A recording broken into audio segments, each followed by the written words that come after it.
A little earlier in the course, we talked about expansion slots and how they're connected to each other. And in this video, we're going to talk about bus speeds, and I want to help you understand bus speeds and what the significance of these things are. And think about all those expansion slots. They're connected to something by a data bus. Now, to understand bus speeds and buses on the motherboard, first of all, just think about a regular bus, like a city bus.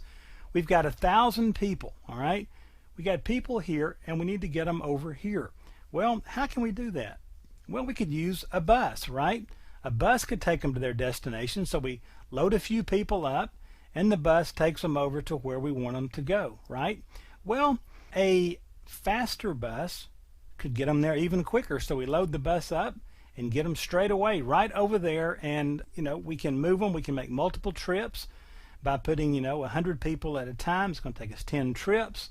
But if the bus moves faster, it gets them there quicker. And then if we get a larger, faster bus, now maybe we can put 300 people at a time in there. Or better yet, what if we get 4 buses and put 250 people in each bus? Now just one trip over gets them all there, okay? We've got the same issues with data on the motherboard. All right? Data is here. It needs to go over there. And so let's take a look at how we can make that happen.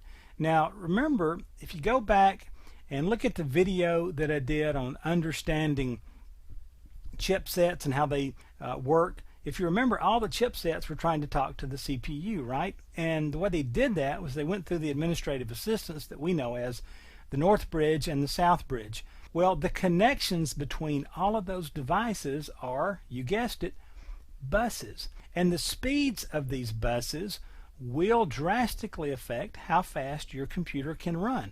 So you could have this big giant smoking, red hot CPU cranking out all these bazillions of instructions per second, but if it can't move across the front side bus to get back to the North Bridge very fast, then you've got a bottleneck, and the computer's simply going to have to slow down and wait until the information moves back and forth. This is why it was such a big deal a few years ago when some of the computers came out with a 400 megahertz front side bus, then an 800 megahertz front side bus. So the faster that we can move this data in this bus across this bus, then the faster our machine can run. And there's a number of buses here. Notice there's an AGP bus that connects the North Bridge to the AGP slot.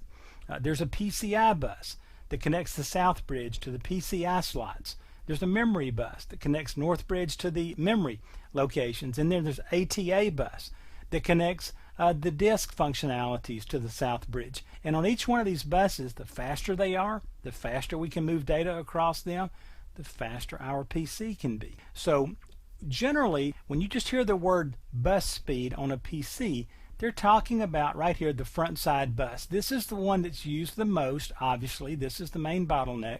But then if you dig into the tech specs on a lot of machines, you can start to see speeds on these other buses. And again, generally the faster the bus, the better. But when you hear about on the PC, front side bus and back side, the front side bus is between the CPU and North Bridge.